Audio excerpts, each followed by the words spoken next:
Segunda carta del apóstol San Pablo a los Corintios.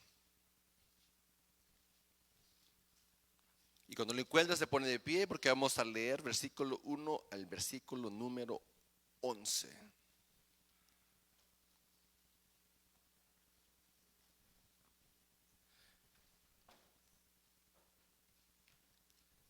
Segunda carta del apóstol San Pablo a los Corintios, dice versículo 1, Pablo, apóstol de Jesucristo por la voluntad de Dios, y el hermano Timoteo a la iglesia de Dios que está en Corinto, con todos los santos que están en toda Acaya, gracia y paz a vosotros, de Dios nuestro Padre y del Señor Jesucristo.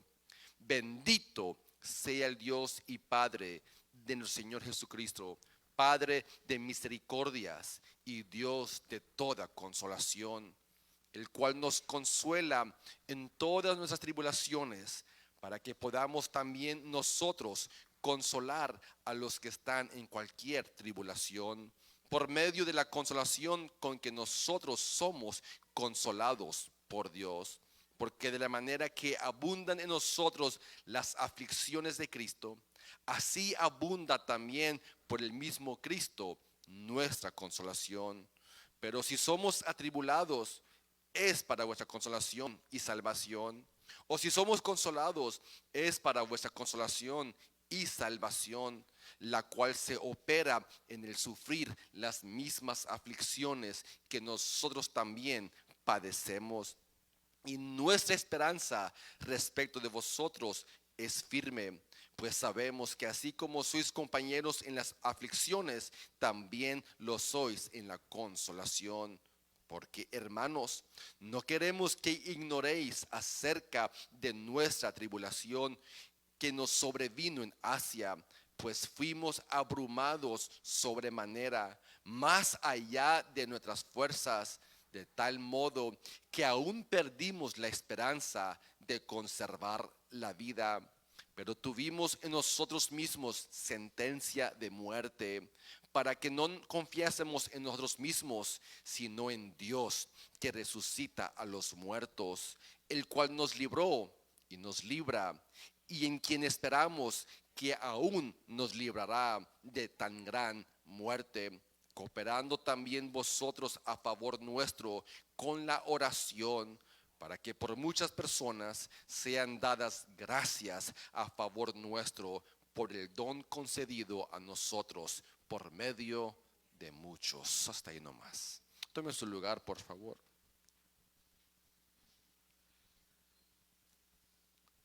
Esta carta, segunda carta del apóstol Pablo a los Corintios, es una de las cartas más personales que él escribió. Esta carta no es tan doctrinal como la carta que acabamos de estudiar en la carta a los Romanos. Esa carta es mucha doctrina. Esta carta a los Corintios, segunda carta, no es tan doctrinal, no contiene tanta doctrina como como la carta a los Romanos. Es una carta, como dije, muy personal, donde prácticamente lo que él hace es abrir su corazón. Él abre su corazón, abre su alma, se expone completamente el apóstol Pablo en esta carta. Y es una carta que lo que él busca hacer es transformar a los lectores, transformarlos, discipularlos, enseñarles, pero no por medio de leyes, no por medio de doctrinas o de principios o argumentos. Lo que él procura es transformar a los creyentes a través de su propio ejemplo. O sea, él se va a usar como ejemplo por si de alguna manera puede lograr cambiar, transformar, discipular a los creyentes. Esta carta, segunda carta a los Corintios, es la quinta carta que él escribe en el orden cronológico de las cartas que él escribe. De las 13 que él escribió, esta es la quinta en ese orden. Ya para este punto, cuando él escribe esta carta, él lleva aproximadamente 20 años, 20 años ya ministrando, 20 años de ministro, de ministerio, más de 50 años de edad. Tiene 50 años, un poquito más de 50 años de edad cuando él escribe esta carta. O sea que además le quedan como unos días más, porque él muere aproximadamente la edad de los 60 y algo, 62. Entonces que no le quedan 10 años de vida después de que él escribe esta carta. Lleva 20 años caminando con el Señor, ministrando, sirviendo en el ministerio, y le quedan 10 años más de vida. O sea que ya con los 20 años que él lleva en el ministerio, ya tiene bastante experiencia, suficiente experiencia, conocimiento para de alguna manera poder enseñar. O sea, ya, como dije, no es tanto de una base doctrinal, sino más de una base personal, debido a los años de experiencia que él ya lleva caminando con el Señor. O sea que esta carta se podría llamar una biografía. Es una biografía de él. Él se está escribiendo acerca de él en toda esta carta que él escribe, una biografía. Y lo que vamos a ver a lo largo de la carta, segunda carta a los Corintios, es que él relata mucho sus aflicciones. Él relata mucho sus sufrimientos en esta carta. Él relata todas sus experiencias dolorosas, duras, difíciles, que él ha tenido que enfrentar a lo largo de sus 20 años de cristiano, sus 20 años de ministro, de apóstol, de siervo del Señor. En esta carta él se expone y él se abre y él va a mostrarnos que su vida no ha sido tan fácil. Su vida de él no ha sido tan fácil como algunos podrían pensar o sí imaginarse. Sus últimos 20 años no han sido tan fáciles. Incluso, si usted notó el capítulo 1, comienza la carta. ¿Cómo la comenzó? La comenzó hablando de sufrimiento. La comenzó hablando de aflicciones. Comenzó hablando de dolor. Dice el versículo 9, que leímos, el 8, perdón.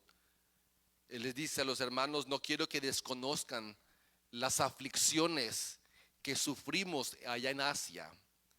Sufrimos tan grave, tan intensa fue el sufrimiento, dice Pablo, de la cual yo acabo de salir. Fue tan difícil que él dice: perdí la esperanza de qué, de cosas que, o sea, pensé que hasta aquí llegué. O sea, que habla de una aflicción severa, tan severa que llegamos a pensar que de aquí no salimos. Esta es las últimas, aquí ya me lleva Dios. O sea, el apóstol Pablo dice: fuimos sentenciados a muerte. O sea, yo pensé que de esta no salíamos. O sea, que así comienza la carta, hablando de unas aflicciones de las cuales él había enfrentado en una provincia en Asia.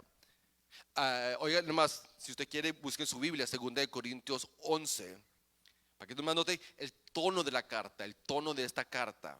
Una carta donde él se abre, donde él se expone, donde él se da a conocer y habla de su vida en el Señor, que no ha sido nada fácil. Escuche lo que él dice en 2 Corintios 11, 23. Escuche lo que él dice, lo que él explica. Dice: son servidores de Cristo, qué locura. Yo lo soy más que ellos. He trabajado arduamente. He sido encarcelado más veces. He recibido los azotes más severos. He estado en peligro de muerte, no una, no dos, sino repetidas veces. El 24, 5 veces recibí de los judíos los 39 azotes. 3 veces me golpearon con varas. Una vez me apedrearon. 3 veces naufragué. Pasé un día y una noche como náufrago en alta mar. El 26. Mi vida ha sido un continuo ir y venir de un sitio a otro. en peligros de ríos, en peligros de bandidos, peligros de aparte de mis compatriotas, peligros a manos de los no judíos, peligros en la ciudad, peligros en el campo, peligros en el mar, peligros de parte de los falsos hermanos. El 27, he pasado muchos trabajos y fatigas, muchas veces me he quedado sin dormir, he sufrido hambre y sed, muchas veces me he quedado en ayunas, he sufrido frío y desnudez, y como si fuera poco, cada día pesa sobre mí la preocupación por todas las iglesias. ¿Alguien quiere esos zapatos? Sufrió, el hombre sufrió. Y aparte del sufrimiento que él menciona aquí, como él dice, las iglesias dice que lo golpeaban, las preocupaciones, las inquietudes, las situaciones que pasaban, los comentarios que decían de él, decían cosas de él. Y usted sabe que a veces duelen más las palabras que las piedras. Y de él decían semejante cosas, barbaridades cosas. Esta iglesia de Corintios, si no ha leído la primera carta, léala y va a ver todos los problemas que esta iglesia tuvieron, que tuvo que escribir una carta a ver si los podía corregir. O sea que tenía problemas internos, tenía problemas externos, tenía los enemigos del evangelio que lo atacaban constantemente. Tuvo que enfrentar rebelión, tuvo que enfrentar deslealtad, fueron desleales con él los hermanos, deshonestos con él. Tuvo que enfrentar la inmoralidad que había en la iglesia, la infidelidad. Enfrentó la ayuda inadecuada, hermanos que lo dejaban a medio ministerio, lo abandonaban. Ignorancia, enfrentó soberbia, enfrentó todo lo que se puede enfrentar. Le estoy diciendo todo eso para que tengan en mente que este es el contexto de esta segunda carta que el apóstol Pablo está escribiendo, que él vivió una vida dura, difícil, de dolor, de aflicción, pero nunca habla de una posición de derrota. No habla como que está derrotado.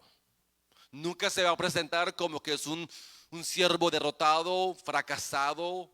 Nunca habla desde una perspectiva, es que yo no pude, ya no pude alcanzar. Nunca va a encontrar a un Pablo derrotado, fracasado, sino más bien un Pablo triunfador.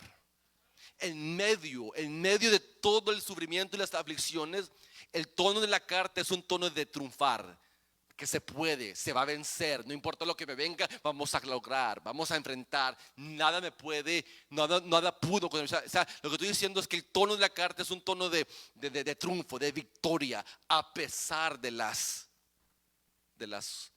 adversidades que él enfrentaba. Ese es el tono, sufrimiento, pero triunfando.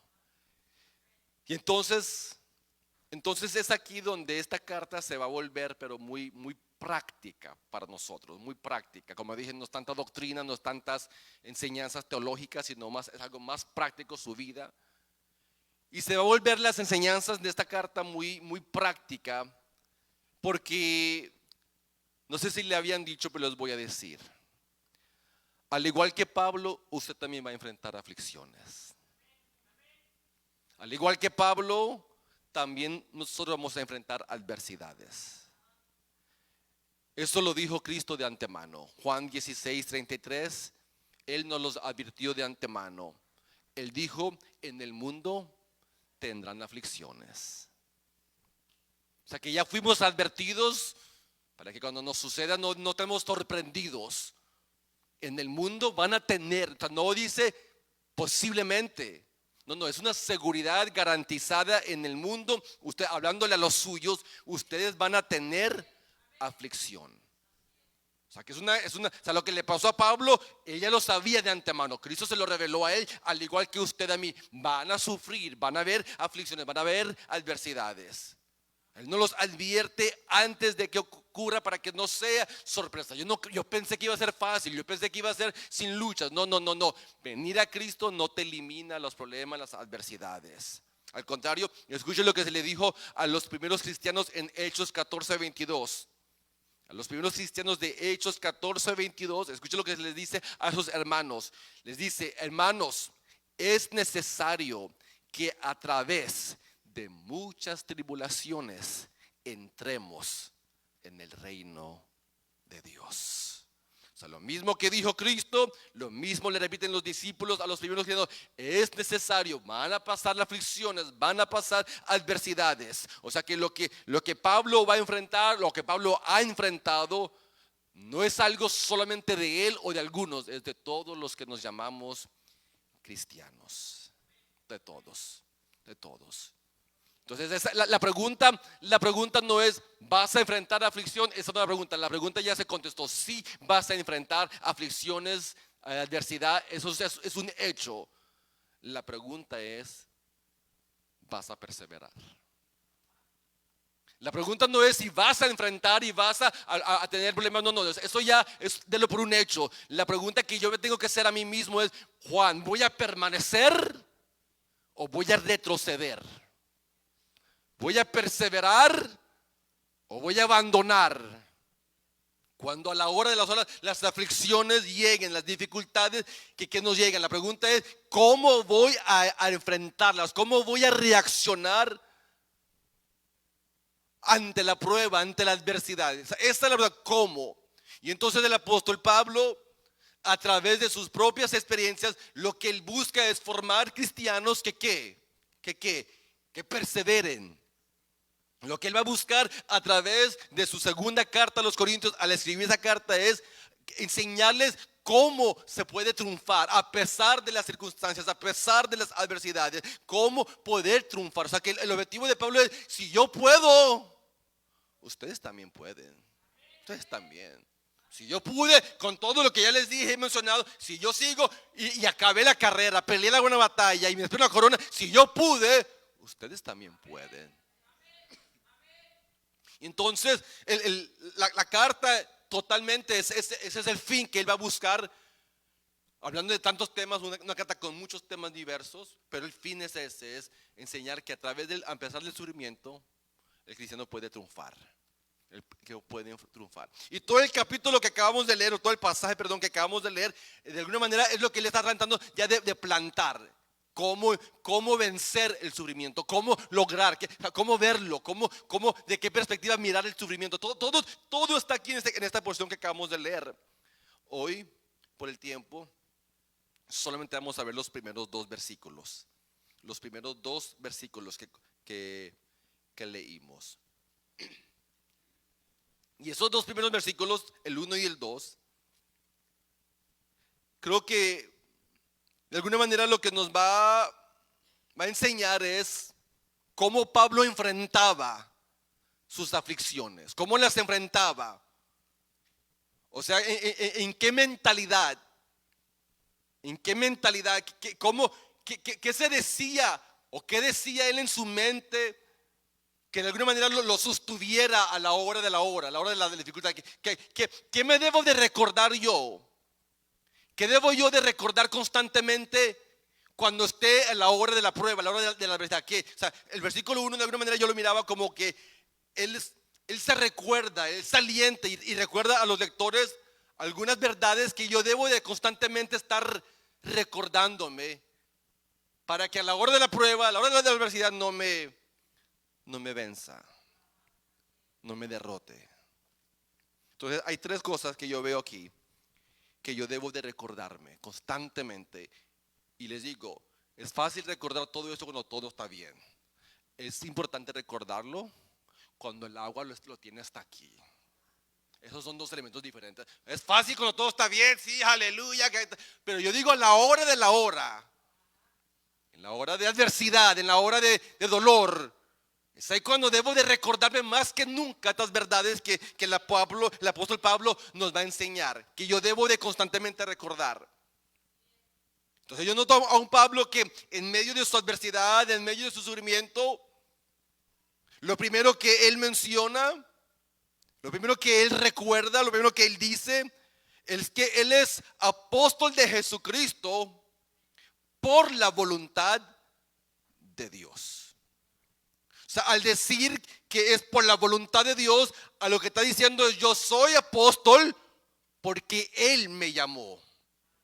Él me llamó. Yo soy un hombre llamado por Dios. O sea, lo que está dejando claro el apóstol Pablo a decir apóstol de Jesucristo por la voluntad de Dios es: yo no escogí ser apóstol. Yo no escogí este ministerio. Yo no fui el que me llamé. Yo no me llamé porque lo atacaban constantemente, que él no era. Y él les recuerda: es que yo no me llamé. Yo no me hice apóstol. A mí el que me llamó fue Dios. Y no me llamó porque tenía logros personales, porque era un hombre con mucha educación, porque una organización vino y me nombró. Soy apóstol por la pura voluntad de Dios. O sea, aquí no tuvo nada que ver una organización, no vinieron los apóstoles de Jerusalén a nombrarme. Aquí no hubo ningún elemento humano. Yo soy apóstol por designación divina. Dios me llamó. Él me puso en el ministerio. Él ni siquiera me pidió permiso. Él ni siquiera me dijo: Saulo, ¿quieres servirme? Él ni siquiera me preguntó si yo quería. Él ni siquiera me dijo: Pablo, ¿quisieras servirme? ¿Quisieras entrar en el ministerio, Pablo? Él ni siquiera me pidió permiso. Cuando yo iba en camino a Damasco, Él se me manifestó, me tumbó al suelo y me dijo: desde hoy en adelante tú me vas a servir a mí. O sea que no pidió permiso, le dio una orden, lo llamó. O sea, Pablo dijo: yo soy apóstol por la pura voluntad. Él lo hizo, Él me hizo. Yo no tengo nada que ver en esto. Yo soy un hombre llamado por Dios. ¿Está entendiendo, amado hermano? Eso es de gran importancia, uno constantemente recordarse. Especialmente cuando uno está siendo asaltado por el enemigo.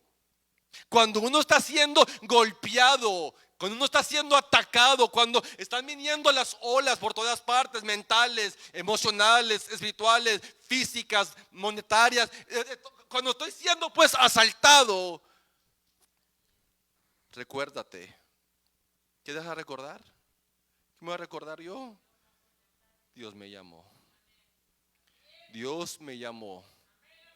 Dios me llamó. Él fue el que por su pura voluntad, Él me llamó a mí. Él. O sea, le estoy diciendo para algunos de ustedes que le sirven a Dios. Usted le sirve a Dios.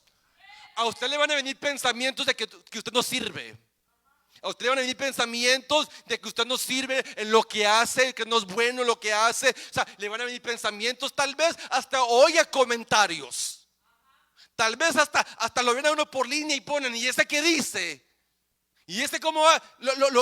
Van a venir tantos comentarios, o físicos o hasta espirituales. Y es ahí cuando usted tiene que levantarse y decir: sí, yo entiendo que no soy el mejor, yo entiendo que no soy el perdón, pero así le plació a Dios. Él me llamó.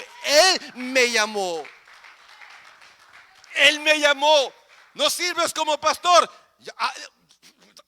No me falta el respeto, porque a veces ni yo mismo creo que yo sirvo. O sea, les voy honesto. O sea, ni yo mismo me hubiese escogido.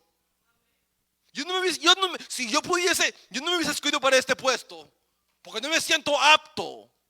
No se siente uno con las cualidades, las cualificaciones, con aquella medida. Uno no se siente apto, pero a Dios le plació. Entonces cuando viene el enemigo y lo asalta mentalmente: tú no sirves, tú no puedes. Tienes que levantarte, tienes que abrir tu boca y tienes que decir: soy hijo de Dios, hija de Dios, siervo de Dios, sierva de Dios, por la voluntad de Dios. Él me llamó. Él me escogió. Él, por su pura voluntad, dice Pablo. Por su pura voluntad. Yo se los voy a decir otra vez. Usted tiene que aprender a predicarse usted mismo. You have to learn how to preach to yourself. Porque yo no voy a estar todo el tiempo ahí para gritarles. Yo no voy a estar todo el tiempo ahí para decirles, oh, aquí me tienen, pero en la hora en sus noches solos, ahí no voy a estar yo. Y dice, no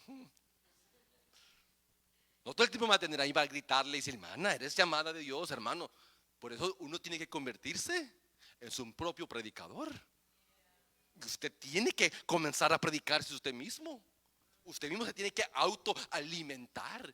Yo mismo tengo que comenzar a predicarme, a decirme unos sermonazos en la mañana cuando se levante. Cuando se despierte, predique un sermón. Usted mismo. Porque si no, ya les dije una vez, lo voy a repetir. Si usted no se predica a usted mismo, ¿sabe quién le va a predicar? El diablo. Tiene que predicarse. Se levanta, Señor, te adoro, te exalto. Gracias porque son nuevas tus misericordias cada mañana. Señor, tú me has escogido, tú eres tu hijo. O sea, usted mismo tiene que recordarse constantemente: soy llamado por la voluntad de Dios. Juan, tú eres cristiano por la voluntad de Dios. No por mi voluntad, sino por su. Él me llamó. Él tomó la iniciativa. Y eso va a ver cómo le comienza uno, como que estas pruebas, yo no sé cómo ni cuándo, pero Dios me va a sacar. Porque usted mismo se está recordando, okay. En serio, es como tomarse un Monster, que agarra fuerzas, que agarra energía, agarra ánimo. Pero si usted mismo se dice, porque usted comienza a decir, no, es que no sirvo, ya se lo llevó.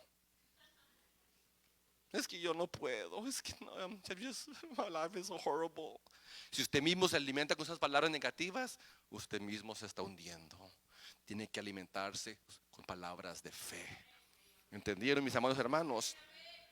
Entonces lo primero que yo veo aquí que el apóstol Pablo hace es recordar que él es apóstol, él es siervo de Dios, porque a él le plació llamarlo, a él. Entonces digan lo que digan, su pleito no es conmigo, su pleito es con aquel que me llamó. Número 2, me encanta este elemento.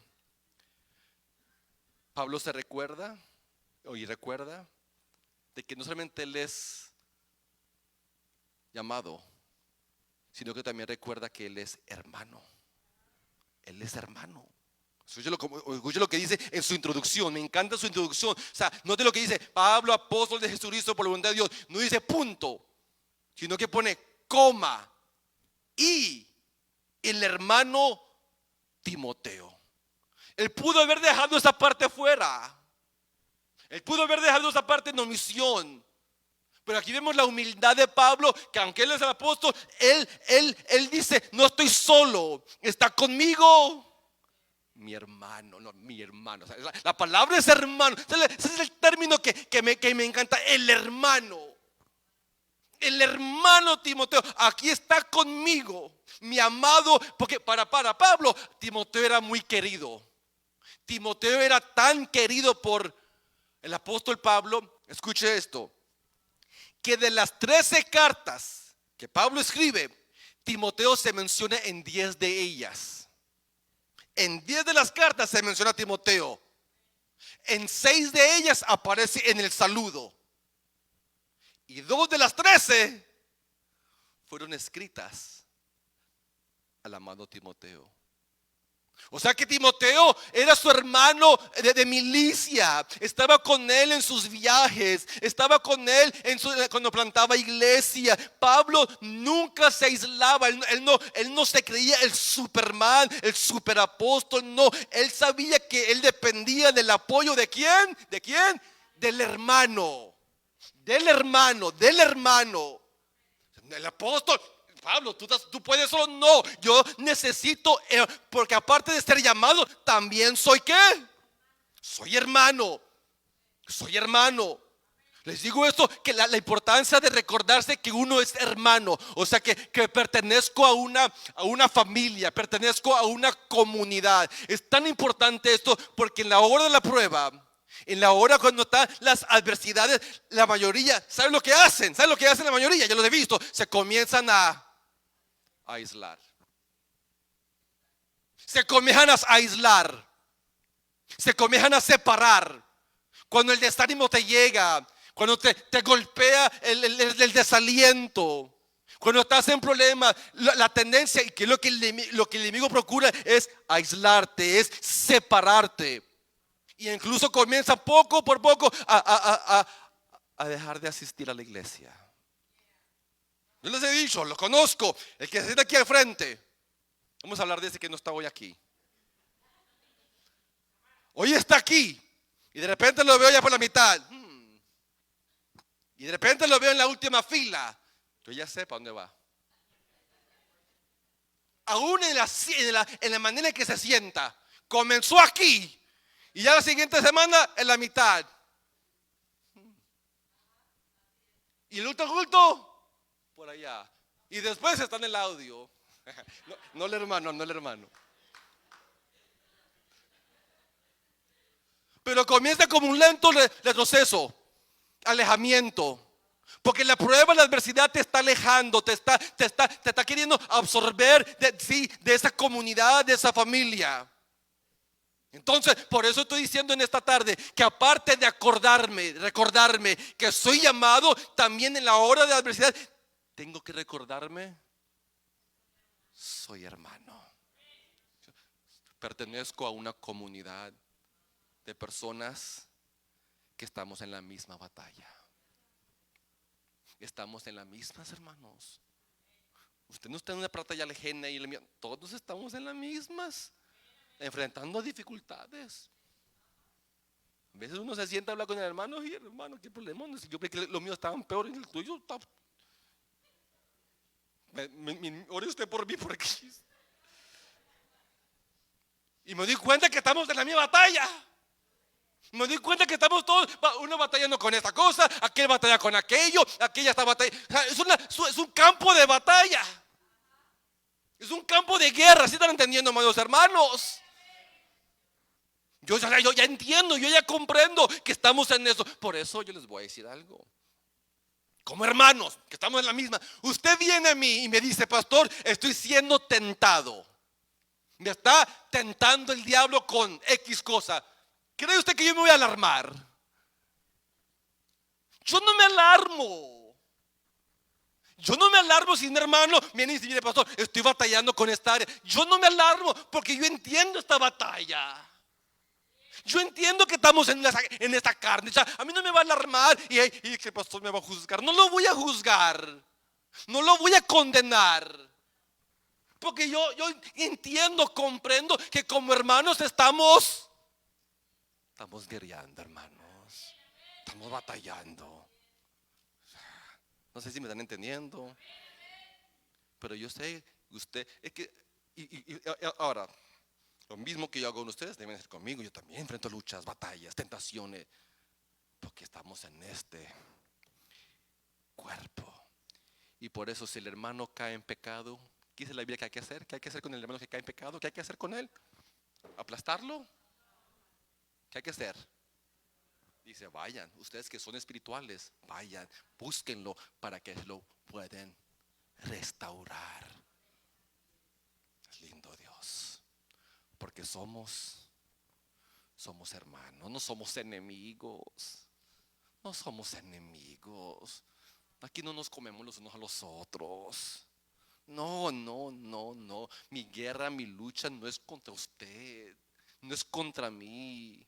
Es una guerra que estamos todos enfrentando. Lo que yo deseo para usted es lo mismo que Juan dijo de aquel amado gallo en tercera de Juan. Dijo, yo quiero que tú prosperes. Amado, yo deseo lo mejor para tu vida. Yo deseo que prosperes. Yo deseo que tengas salud. Yo deseo que te vaya bien, así como tu alma. Ese, honestamente, sinceramente, ante Dios, es mi deseo para ustedes. Que prosperen, que les vaya y que venzan, que triunfan. Porque somos. No, qué débiles, hermanos. ¿Qué somos? Dígale que está la par suya, dígales, hermano. No, dígale, hermana. Eres mi hermano. Eres mi hermana. Somos hermanos.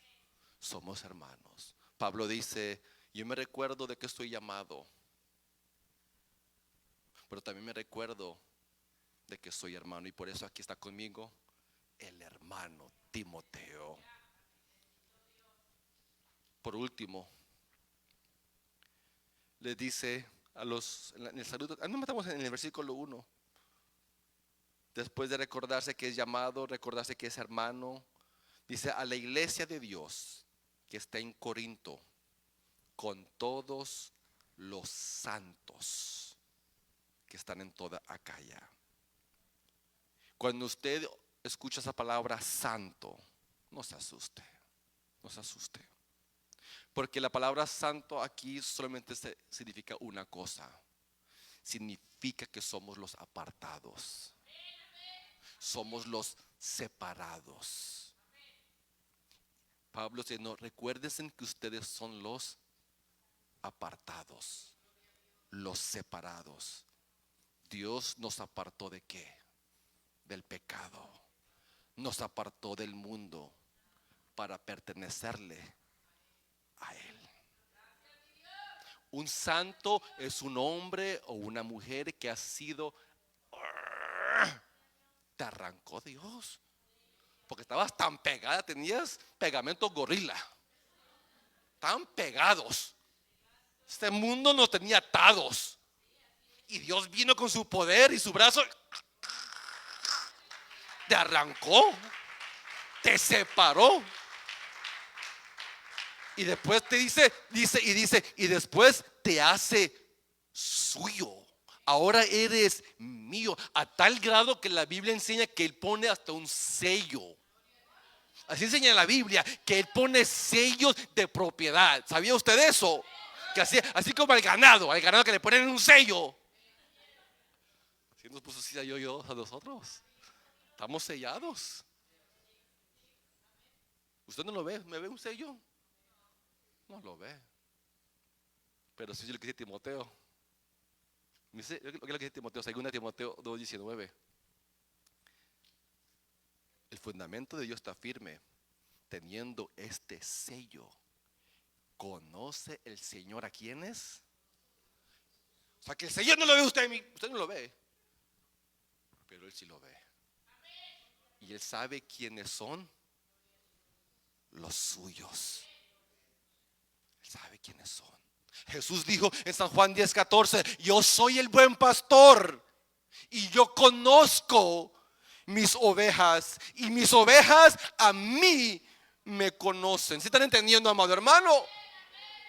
Que yo debo de recordarme constantemente, sí, Dios me llamó, es verdad, yo soy hermano. Y por último, recordarme constantemente, Él me apartó, Él me separó, Él me sacó del mundo, Él me hizo suyo. Yo pertenezco a Dios, yo no pertenezco a este mundo.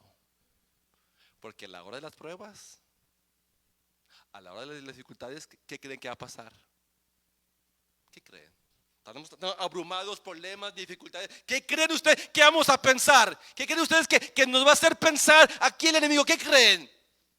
Que somos del mundo, que ustedes pertenecen al mundo. O sea, cuando estamos siendo abrumados, hay desánimo, hay desaliento, hay dificultades, hay problemas. Les aseguro, les garantizo, usted va a pensar que la solución es el pecado. Usted va a pensar que hay que hacer algo en la carne. Les aseguro, a todos les pasa. Pero tengo que recordar, yo no puedo arreglar la situación con la carne, con el pecado. No puedo, porque yo ya no soy mundano. No puedo recluir a las prácticas mundanas, porque yo no peleo como pelea el mundo. Yo no lucho como lucho, porque yo no soy mundano. Yo soy de Dios. Voy a terminar. ¿Ustedes se recuerdan de Abraham y Sara? Que por mucho tiempo ellos anhelaban un hijo, y los años pasaban y el hijo no llegaba. Y se comenzaron, como todo hermano, a desesperar. Y cuando le decían, ¿cómo te llamas? Abraham. ¿Sabe lo que significaba Abraham? Padre de muchos. Padre de muchos. ¿Y cuántos hijos tenés? Imagínense la vergüenza. Y decir que se llama Abraham y no tiene hijos. No, no tenemos hijos. Y se miraban más viejitos que otra cosa.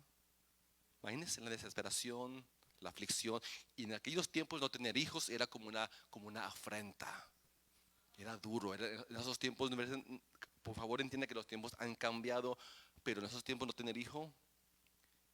Y llegó el punto donde se desesperaron. Se afligieron. ¿Qué hicieron? ¿Qué hicieron para arreglar ese problema? ¿Ustedes no se acuerdan? Sara le dice: oye, viejo, tengo una solución para ti, viejo.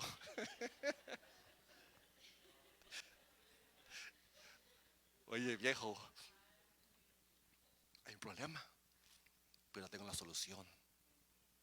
Las familias tales, ¿sabe cómo arreglan sus problemas? Fácil. Se acuestan con la criada. O sea que esa práctica que ella hizo era una práctica común de su tiempo. No era algo ajeno para ellos. Ella había visto cómo los mundanos, cuando pueden tener hijos, la mujer no le puede dar hijos. Le dice, bueno, porque el tener hijos era tan importante. Entonces, mira, por lo menos con esta para que haya una descendencia. Entonces, ¿qué hizo Sara? Recluyó al mundo, a la carne. Porque el problema la llevó a la desesperación, que ella ya no aguantó la vergüenza, ya no aguantaba el dolor, la risa de los demás, ya no aguantaba. Que viene y dice a Abraham: mira, creo que la única solución para arreglar esto, tenemos que hacer esto. Y esa no era la solución. Tenían que seguir, ¿qué? Esperando en Dios. Pero no los juzgo, porque yo entiendo que no es fácil. Cuando pasa uno, pasan dos, pasan tres, pasan cuatro, cinco, ya vamos por 10 años y no hay respuesta. Por favor, pónganse en los zapatos de ellos. ¿Cómo reaccionaríamos? Ella recluyó a la práctica del mundo, y Abraham, pues bien obediente, le hizo caso, y fue la peor decisión, porque eso causó problemas entre ellos. Sara ya no la aguantaba. Sara llegó al punto que ya no la ya no la quiero ni ver. Pobre Agar terminó tirada con su bebé. Y eso no fue el problema ahí, pero ese problema todavía sigue hasta el día de hoy. Hasta el día de hoy. Por haber recluido ¿a qué? A la carne. Cuando usted arregla sus problemas en la carne, tal vez lo solucione por un momentico, pero a la larga, más dolores de cabeza. Espera en Dios. Espera en Dios. No recluyas a la carne. Y por eso tengo que recordarme: soy llamado, soy hermano y soy apartado. Diga conmigo: yo soy un santo. ¿Sí lo creen? Alguien dijo: no, yo no creo. Usted es santo. Usted es cristiano, usted es un santo. Dígale a su esposo: santo. Santa, dígale, hermana, eres una santa. No, que si la conociera, pastor. Somos santos. Dios nos apartó.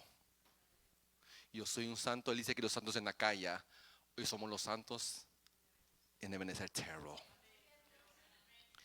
Cuando yo me recuerdo que yo soy un santo, apartado, separado por Dios, yo me recuerdo que mi solución, mi respuesta viene de arriba. Por eso el salmista dijo en el Salmo 121: alzaré mis ojos a los montes. ¿De dónde vendrá mi socorro? Mi socorro viene de Jehová. Repita conmigo: el que hizo los cielos y la tierra. Él no dará tu pie a resbaladero, ni se dormirá el que te guarda. He aquí, no se adormecerá ni dormirá el que guarda a Israel. Escucha esto: Jehová es tu guardador, Jehová es tu sombra a tu mano derecha. El sol no te fatigará de día, ni la luna de noche. Jehová te guardará de todo mal. Él guarda tu alma. Jehová guarda tu salida y tu entrada desde ahora y para siempre. Digan gloria a Dios. Gloria a Dios.